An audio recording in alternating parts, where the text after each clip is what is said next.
በአላህ ቢያምኑ እኔን ቢፈሩ ማለት እርሱ ባወረደው ሕግና ስርዓት ቢተዳደሩ ቢኖሩ ጸጋን በረከትን ከሰማይ ከምድር ባወረድኩላቸው ከምድር ባወጣሁላቸው ነበር አለ።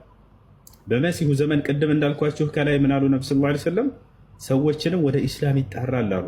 በእርሱ ዘመን አንድም ሌላ እምነት አትኖርም አሉ ከኢስላም ውጭ። ስለዚህ የምድር ሰው እንዳለ ለአንዱ አምላክ ለአላህ የሚገዙበት ጊዜ ነው። አላህ ዛኔ ቃሉን ይፈጽምላቸዋል። እኔን ከተገዙ የምድር ሰዎች ጸጋና በረከትን አትረፈርፍላቸዋለሁ እንዳለው በዚህ ምክንያት አንዱንና ብቸኛ የሆነውን አምላክ በማምለካቸው ምክንያት ሰዎች የዛኔ ጸጋና በረከት ለምድር ሰዎች ይትረፈርፋል ማለት ነው። ወሃዛ ሁወ ዘመኑ ዒሳ የመሲሁ ዘመን ነው። እሺ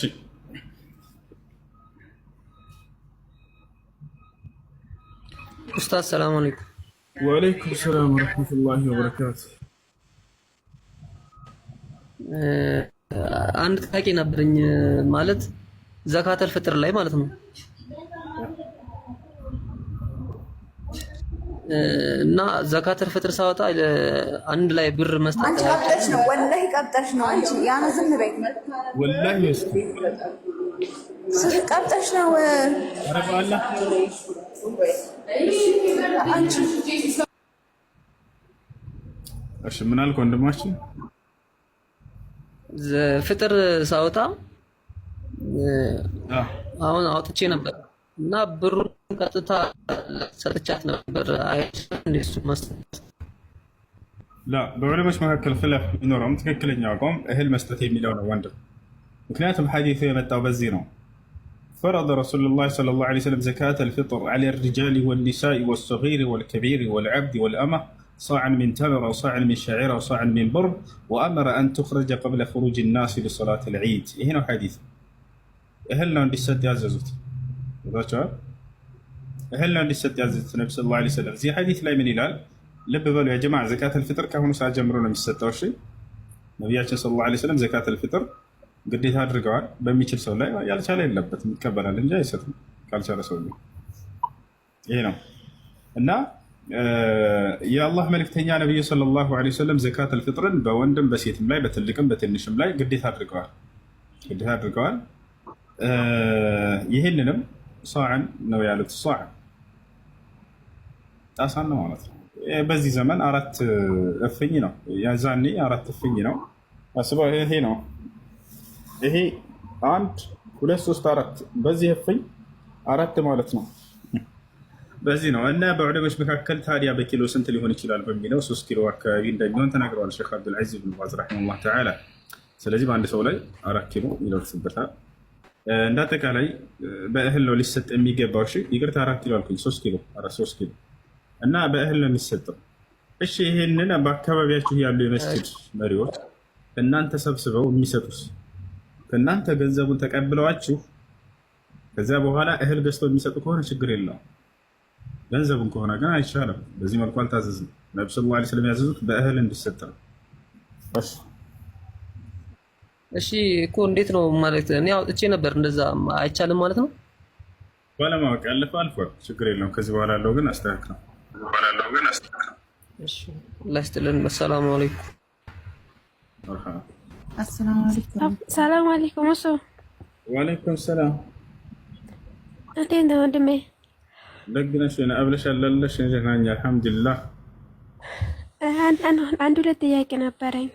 እሺ ጊዜ ለማቆጠብ ጅማ ስለሆነ ከሁለተኛ ጥያቄ ጀምር። እሺ ተረዳ። እሺ